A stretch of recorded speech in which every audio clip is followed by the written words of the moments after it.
This is Jessica Pratt, and you're listening to the LSQ podcast.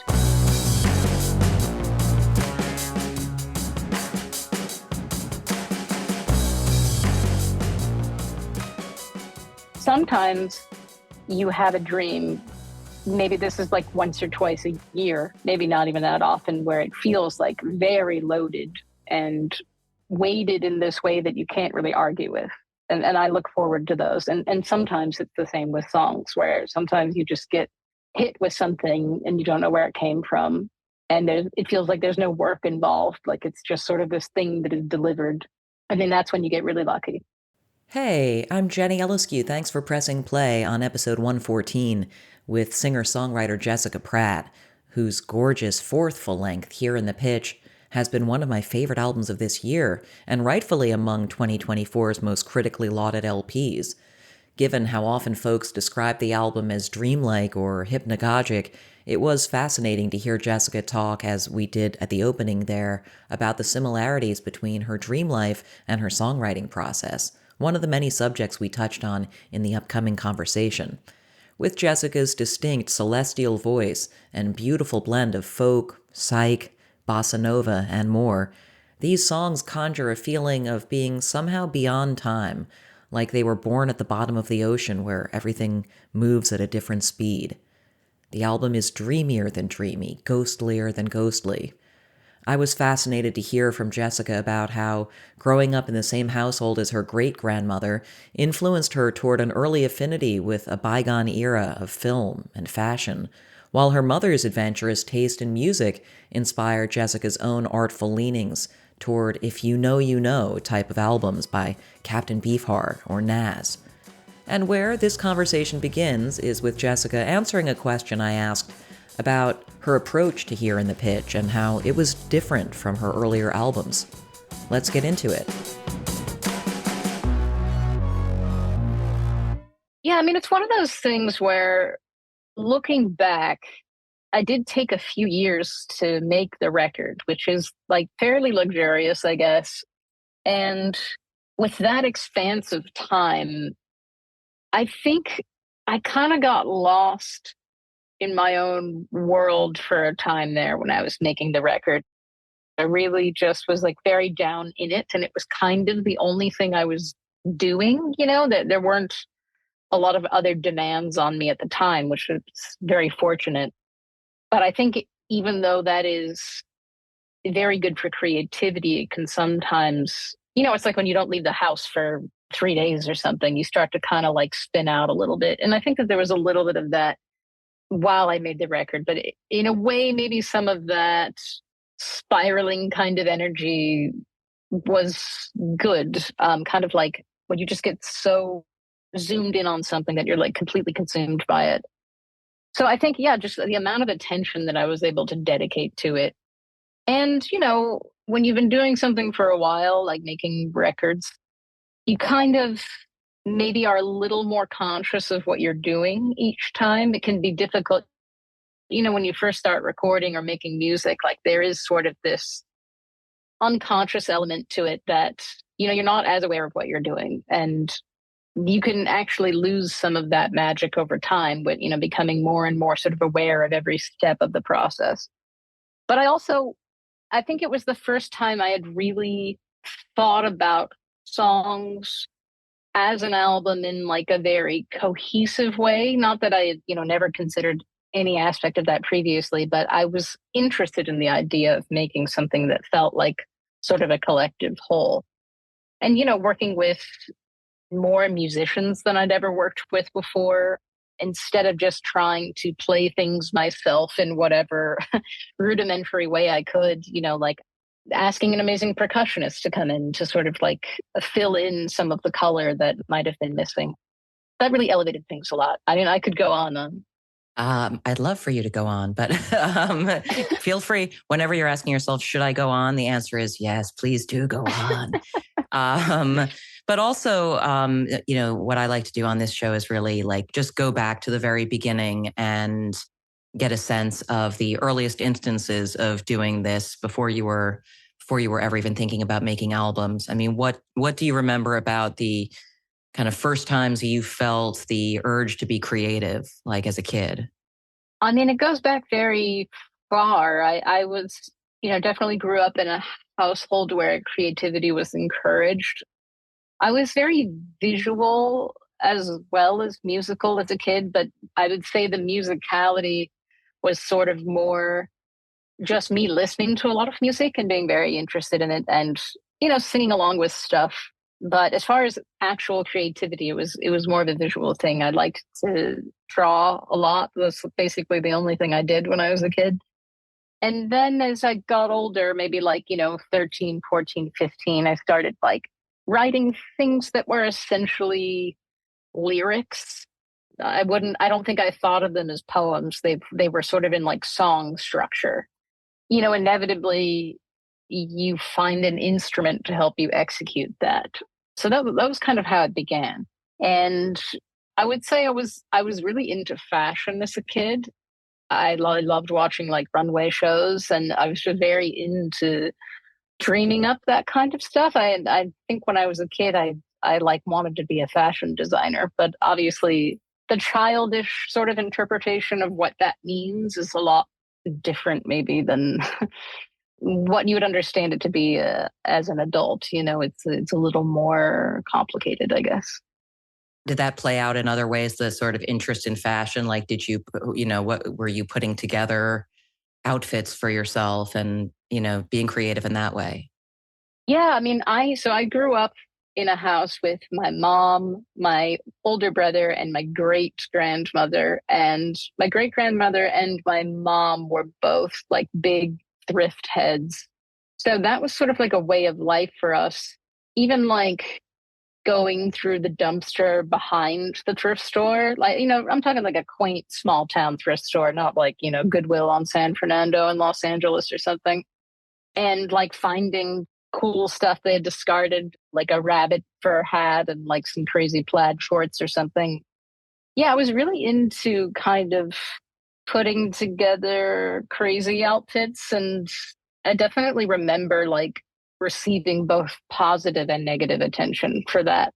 But I was really very entertained by that. And it was like one of the first forms of self expression that you sort of can tap into. And your great grandmother, I mean, like that's yet another generation removed or whatever. That must have been kind of an interesting influence to have around the house to just be interacting with and learning what she was into. Absolutely, it was. And I think my mother was also raised by this person. Kathleen was her name. So my mother also kind of missed a generation too. So I'm sure that influence came secondhand to me as well from her, from my mother. But yeah, I mean, I so much regret that due to the great age difference between my great grandmother and myself, that I was not able to, really ask her about her life when I was old enough to really value that information in the way that I would now. But yeah, I was able to absorb some stuff from her for sure. She was great. Yeah, what do you think is that, something that you heard or saw or like just a cultural touchstone that was from her generation that you only kind of were able to find out about or appreciate because you had that, admittedly brief access to her? Well, I mean, she was a young woman in, the 30s and 40s, sort of. And she was very into Hollywood and film and, movie stars. And she definitely was like kind of sarcastic and very charming and like a bit stubborn. And she sort of had this air about her. And it felt very much informed from sort of absorbing a lot of that content, like we're watching a lot of musicals and films and stuff. She kind of had like a flair. And I think I was very impressed by that, or I thought it was admirable, like, and something that I maybe would, it's easy to want to emulate that kind of thing. So I think that certainly made an impression on me. And then I'm sure in the mix there as well, in all of this sort of, era kind of before you actually started playing guitar and you're just kind of intrigued by things and, of choosing your outfits and doing some drawing and starting to write some lyrics and poems and stuff like that. Like, what were the modern day cultural things that you were liking? Like, what was the music you were hearing of your generation that spoke to you and that made it past the barrier to be things that were favorites? Well, it depends on when we're talking about. If we're talking about the era of time when I was drawing a lot, this would be like, 9 years old and younger. I watched a lot of TV, maybe an unhealthy amount. I mean, I also did other stuff. Like I like played outside and had friends, but I did watch a lot of TV. So I watched a lot of comedy stuff and I watched a lot of music stuff. So, like MTV and VH1. I was like listening to the radio as you do at that age in sort of a indiscriminate way. It's just kind of like whatever is popular is sort of entering your consciousness. But it was also like the late 90s. So there was some, like, I mean, like I was watching Beck videos on MTV. Like I really liked his albums a lot and thought he was really cool. And then, I also had like a collection of those cruisin' classics tapes, which are like, the best of the 50s and 60s and stuff. So it was just kind of like a weird mishmash of sort of older stuff and then selectively newer stuff. When did you start to sort of feel like, oh, I'm a music fan. Music is important to me. Like, when did you start like spending your own money to buy records or music, and what was that stuff? Well, I grew up pretty poor. So by the time I got my own money, it was notable. And that began maybe like when I was a preteen. I would like, do odd jobs for my great grandmother and she'd like, throw me a 20. And that would be like for a month, like if I did it, that would be the only time it would happen. So it was pretty special. And yeah, I immediately spent that on music. And then as I got older, slightly, I think my first job was at Subway. So the pay was not very good, but it was enough to like, buy a few albums or something. Do you remember what any of those early purchases would have been? I remember some of the grandmother money stuff.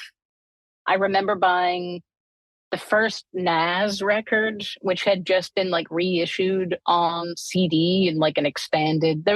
I feel like that era, like the early 2000s, mid 2000s, was like a lot of sort of like not crazy obscure, but maybe like not totally obvious classic rock stuff was being like released on CD, remastered with like, album art and all that stuff.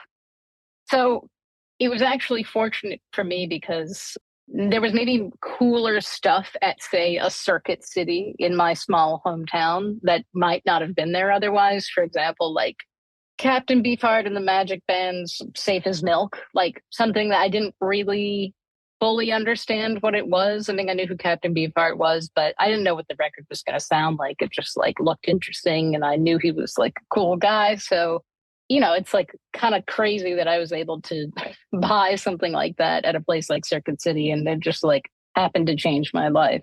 Wow. I mean, I would just point out though that it's the age that you are to have even known who Captain Beefheart was and have like an opinion about it to buy it is unusual for someone from your generation. And that couldn't have been your great grandmother's music. Like, how did you even, or Definitely Nas not. or Nas or whatever, like how are you finding out about things to even know if they piqued your interest? Well, yeah, my grandmother definitely would not have approved of Captain Beefheart. So my mother was a crazy music head, always had been like really into really cool music and continued to sort of stay up on stuff into her later years.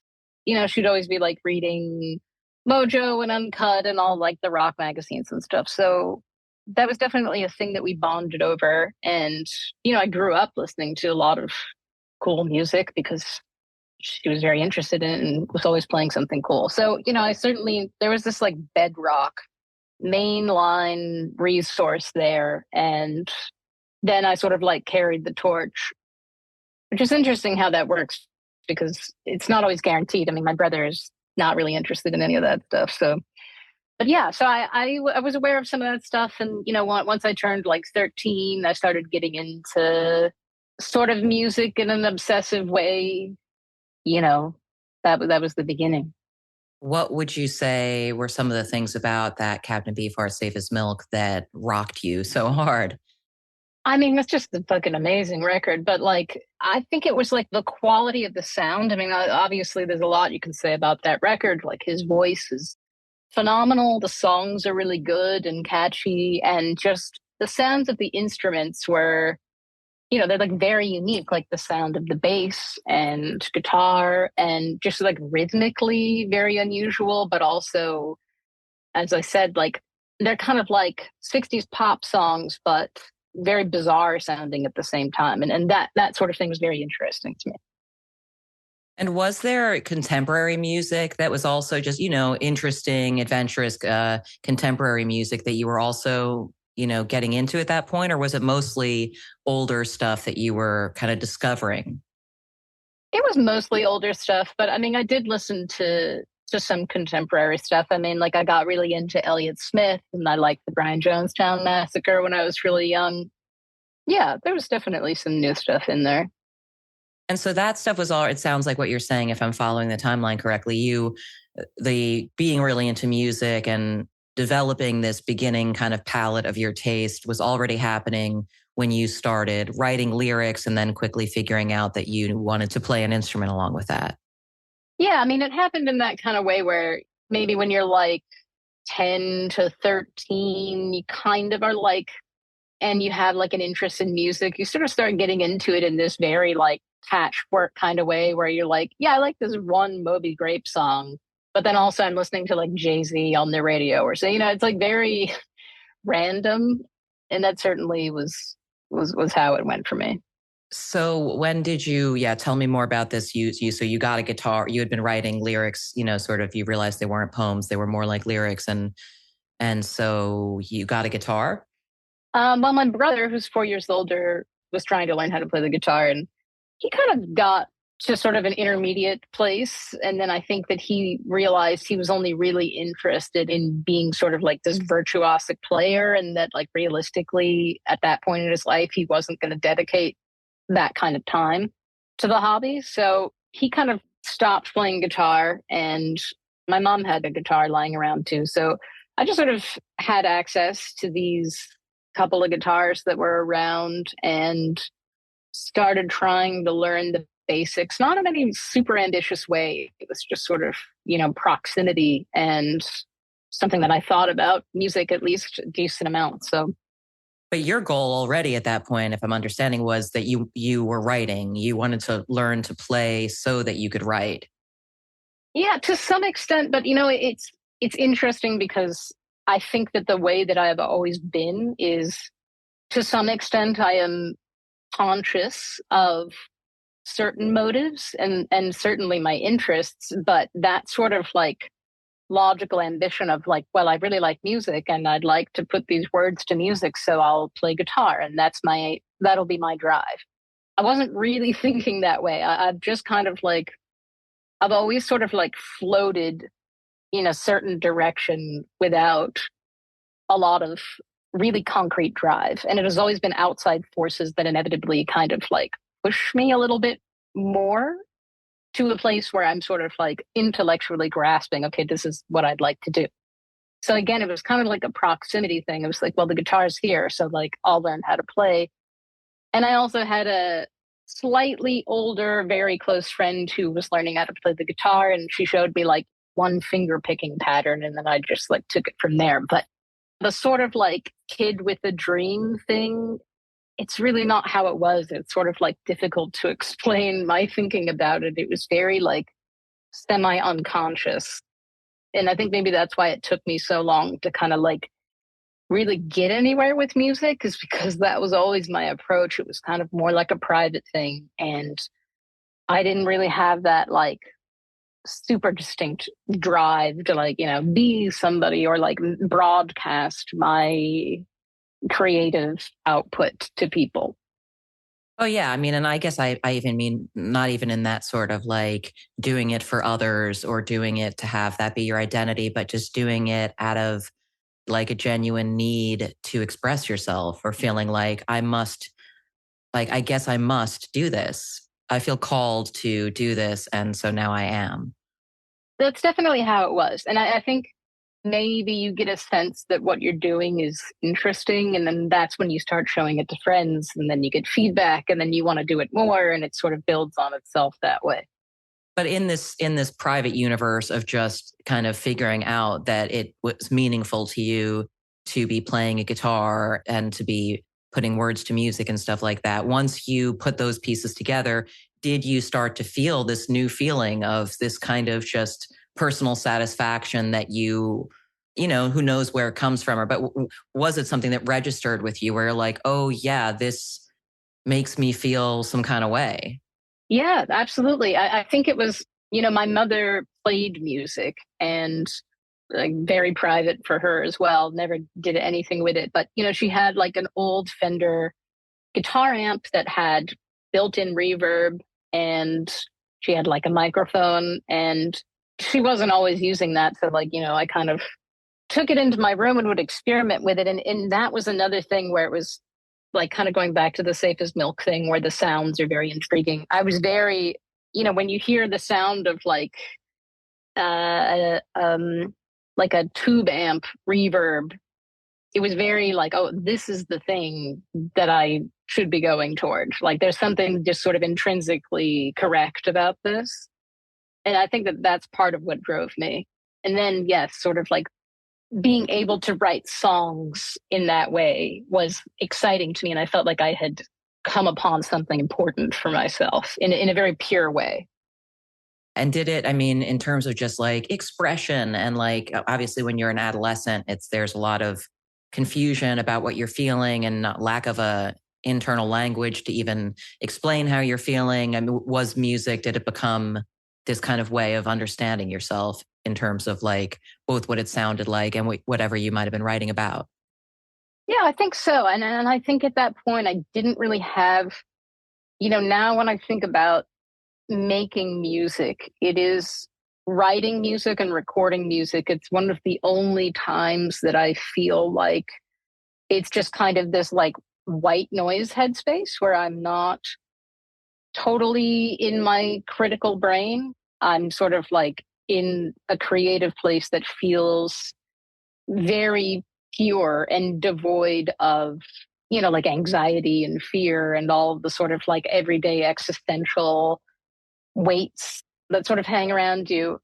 To experience that for the first time is very intriguing. It's like kind of like entering a portal or something. And I mean, so if someone were to hear any of these very early things that you were working on, would we recognize it as you, do you think? Yes, absolutely. Actually, my friend from back then recently sent me like a song that I had recorded that was sort of like, she's like a very funny person, and that was kind of our connection, was humor. And I think I had written this song that was sort of about her and given it to her. Like it was about her working at her job, which was Subway. And then she got me a job at Subway. So like obviously a song about that is going to be like fairly humorous, but melodically it like doesn't, it's not funny sounding.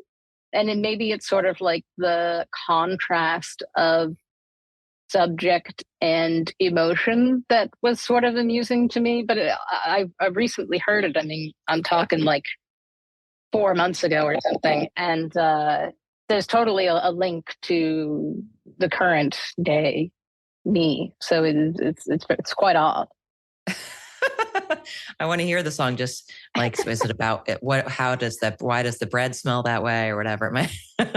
Yeah, I think there are references to things like that, but it's pretty obscured. It's not like super apparent that that's what the song is about, which I guess is also typical of me. And so did it just become, I mean, were you just sort of writing all the time, and how fully did you delve in at that age? It wasn't all the time. I mean, I did it a lot in certain periods, and to some extent I was doing it consistently, from then on. Like it never occurred to me, for instance, to play a show.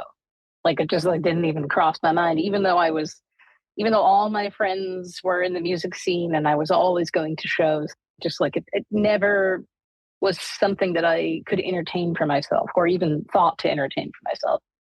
It was purely a thing that I did for pleasure and maybe like small amounts of connection with certain people. So I think I didn't do it constantly because it was just sort of like a pastime. Yeah, and so what were some of the shows you were going to see around then that made impact on you? I mean, and what was any of that kind of going to see other artists play eventually something that, what made you decide to finally play a show? What was the first show you played and why did you finally do it? Yeah, well, when I first started going to shows, it was all stuff in my local music scene. And I was fortunate enough to sort of be coming up at a time when there was somewhat of a music scene in this smaller city that doesn't exist anymore, really, the music scene that is. So there was a lot of activity and a lot of exposure to stuff.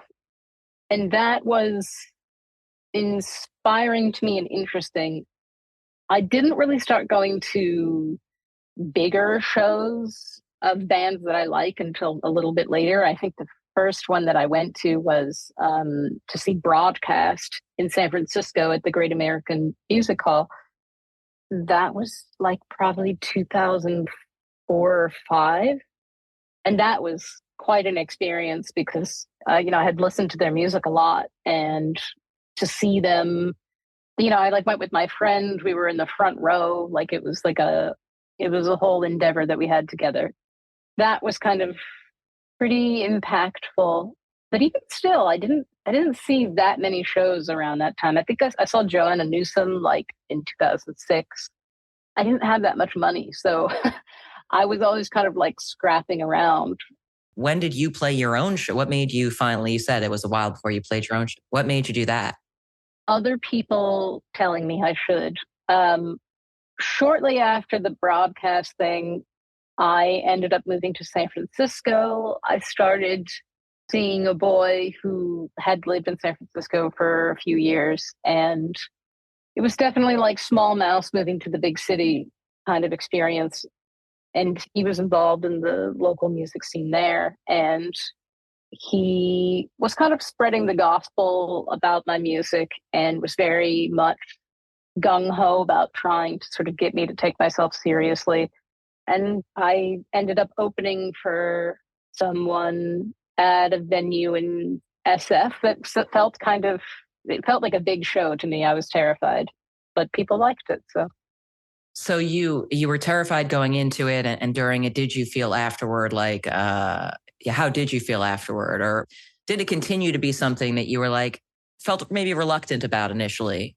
I didn't feel reluctant. I mean, there certainly was some imposter syndrome, like I can't do this in front of people, but I think maybe the quality that I was talking about earlier of being like semi detached mentally honestly was very helpful in that if you're just kind of, if everything feels somewhat unreal all the time, it's maybe a little easier to do stuff that scares you. But then I continued to play shows, not constantly, but, every few months maybe. And it continued that way for years, honestly. I mean, like I recorded that first record, but it didn't come out till 2012. So there were many years where I was just working a job, playing, a smattering of shows, and kind of like that was it. So as you've said, like that first album, it came out a while after it was, first beginning for you. But what would you say are like the things that you've retained in terms of your process from that early on? What are the things that have stayed the most the same about how you approach, in particular, just recording your music and putting together an album? And what's the most different? Now versus then. Yeah, like what's the most the same and what's the most different? I think that the mental space that I access when I'm writing music is more or less the same, even if it sort of develops in certain ways. I write in the same way that I always have, as far as like how the songs form. But I think just being more considered about things and maybe trying to refine the sort of kernel of inspiration rather than just sort of accepting the first version of it that comes to you. That is maybe a significant difference. Would you say that it's something though that even as a person that, as you've described, kind of feel like you're letting the wind carry you in a way that this is something that you must do? It's required for you. Yeah. I mean, it definitely feels like an essential part of me, and maybe I would say the thing that defines me in perhaps an unhealthy way. Yeah, I don't know what I would do without it. I mean, I'm sure I would, be fine, but I think my life would be a lot less interesting. Is there anything that feels similar to the experience of having a song arrive or executing a song? Is there anything else that you do in life that you're like, that's kind of the same zone? Interesting question. The only thing that feels similar is sort of like I've always been pretty attached to my dreams. Not that I dream heavily every night, but it has consistently been this sort of means of receiving symbolic information that feels important. And even though that is entirely unconscious, the dream world, they do feel somewhat connected. The sort of mental space that I'm in when I'm writing and the way that I feel in certain kinds of dreams, if that makes sense. Yeah, that's so interesting because I wonder, especially with lyrics, when I think about, there's that thing when you look at your dream and you think, well, what is some of it seems so literal, some of it seems so fantastical. And I end up thinking like, well, I can't, what can I derive from this? Not having worked with someone, a professional who does this yet, it's like so mystifying to me where I think, does it mean anything, of course, or does it mean everything? Or what's the middle ground between, you know what I mean? What's the middle ground Yeah. between like over sort of putting too much emphasis on the fine points of it or just writing it off as like, well, that's dreams be weird. What are you going to do?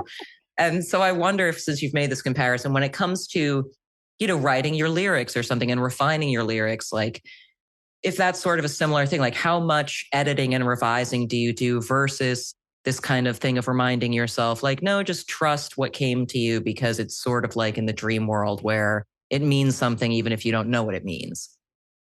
I think it's an interesting point that you're asking about here and making.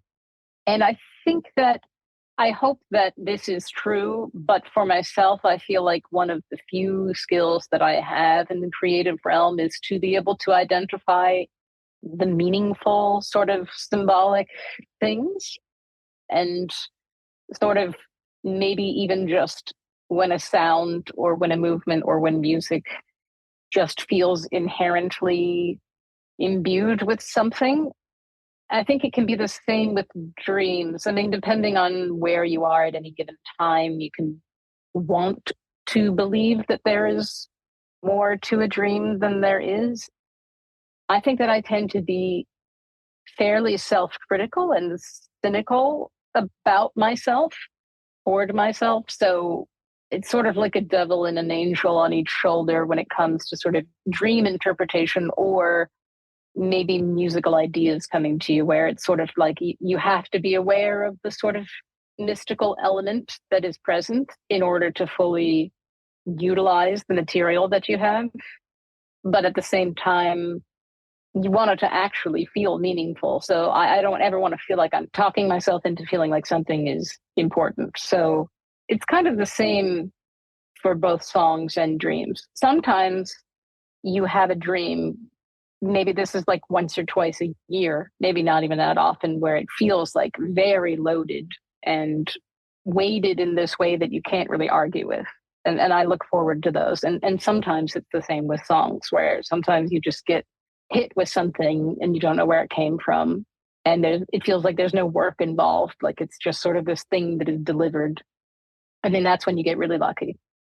There's a whole, range. There's a lot of gradation in there, but I try to be discerning, Is there a song that you can use as an example from here in the pitch that is like that phenomena you've just described, where you're like, that was weird, that was almost too easy, but that's probably a good thing?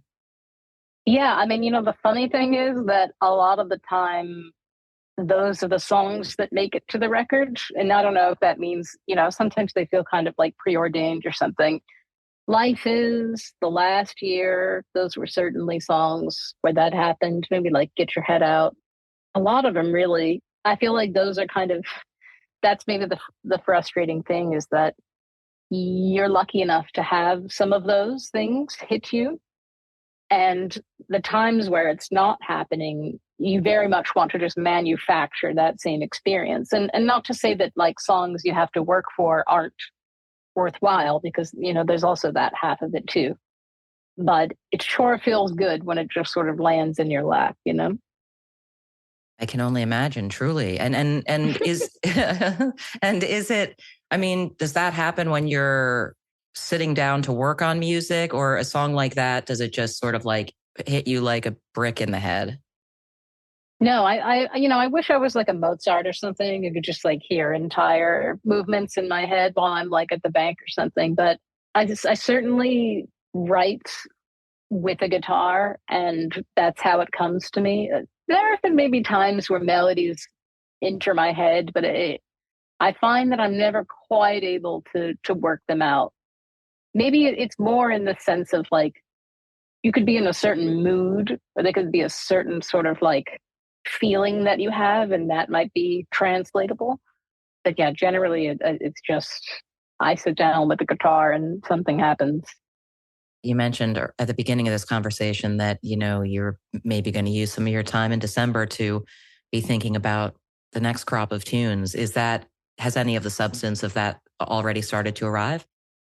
Well, in between the last tour that I did and whatever happened before that, which I can't recall, I think I had like 2 weeks off. And historically, I've been kind of rigid with like what period is devoted to what task. So if I'm touring, it's sort of like, okay, I'm only touring. If I'm writing, it's just that. I'm trying to kind of break that a little bit. And I did write something that I felt excited about. And also, when you take enough time off writing, you do start to long for it again. So I think I'm certainly in that place where I'm really looking forward to doing it. In an interlude in between albums, are there other, in the future, something like, are there other creative pursuits that you haven't tried yet, or things that you would like to try outside of music? There are certain things that I'm interested in creatively, but maybe I'm just the kind of person that finds it difficult to switch my mental focus from one thing to the next and be effective. Sometimes I feel like, at least in this life, I only have enough juice for one thing to be really good. So I choose music. Can't believe you're totally discounting the era of your life when you were a sandwich artist. Hey man, I was touching people's lives. You had to really put that aside because, we thank God you did. We needed the truce. Well, I think that's all I've got for you this time, Jessica. Okay, thank you so much for chatting. It was really nice talking with you. And with that, we have reached the end of episode 114 of the LSQ podcast. Thanks again to Jessica Pratt for getting together to talk. And you can follow along with any upcoming tour dates of hers and see all of her stuff at jessicapratt.net. And you can get to other episodes of this series at jennylsq.com and on podcast platforms. And if you want to reach me with questions or feedback or to say what's up, find me on Instagram at jennylsq. Thanks again for listening. I'll talk to you next time.